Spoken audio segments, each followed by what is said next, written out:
They say you can still hear her at night. Near the canals, near the rivers, a woman's voice crying softly. I, Ms. Hios. My children. For centuries, the legend of La Llorona, the weeping woman, has haunted Mexico and Latin America. But behind the ghost stories, behind the campfire tales, lies a truth older, deeper, and far more tragic than most imagine. This isn't just a myth. It's a reflection of history, a voice echoing from the fall of an empire. It begins in Mexico City, long before it was Mexico, when it was still Tenochtitlan, the shining capital of the Aztec world. The year was 1521, and the Spanish conquest was tearing through the heart of Mesoamerica.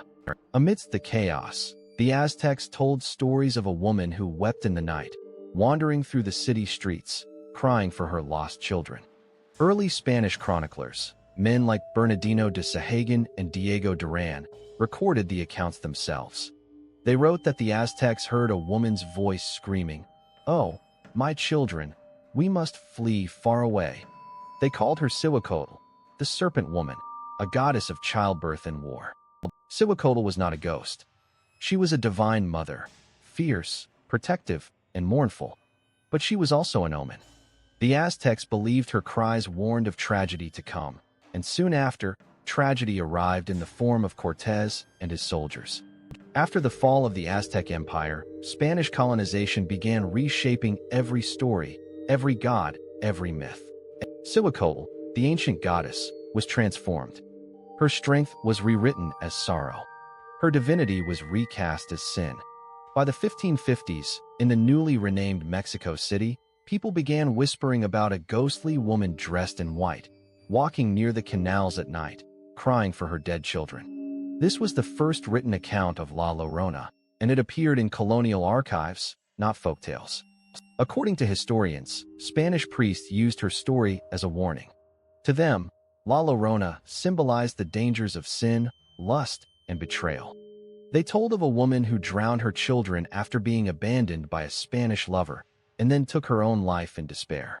Condemned by God, she was doomed to wander forever, searching for her lost souls. But beneath the moral tale lies the echo of something much older, something Aztec. The sorrow of a mother goddess, grieving the destruction of her people, had been reborn as a Catholic ghost. Locals began reporting strange events near the canals of Xochimilco, ghostly figures, wailing voices, the splash of unseen footsteps. Some claimed to see a woman dressed all in white, her face hidden beneath a veil. When they approached, she would vanish, leaving only the sound of her cry echoing over the water. In 1910, newspapers in Mexico City published stories of night guards hearing screams near the canal banks. In 1933, a group of workers claimed they saw her standing in the mist, her reflection rippling in the water, her cry piercing the night. Even today, residents in rural Mexico, Guatemala, and New Mexico claim to have heard her near rivers, the same voice that has haunted generations. But is it real? Paranormal researchers who've investigated the phenomenon describe consistent elements, always near water, always a female apparition in white, always crying for lost children. Psychologists, however, see something else. They call La Llorona a cultural mirror, a myth born from collective grief.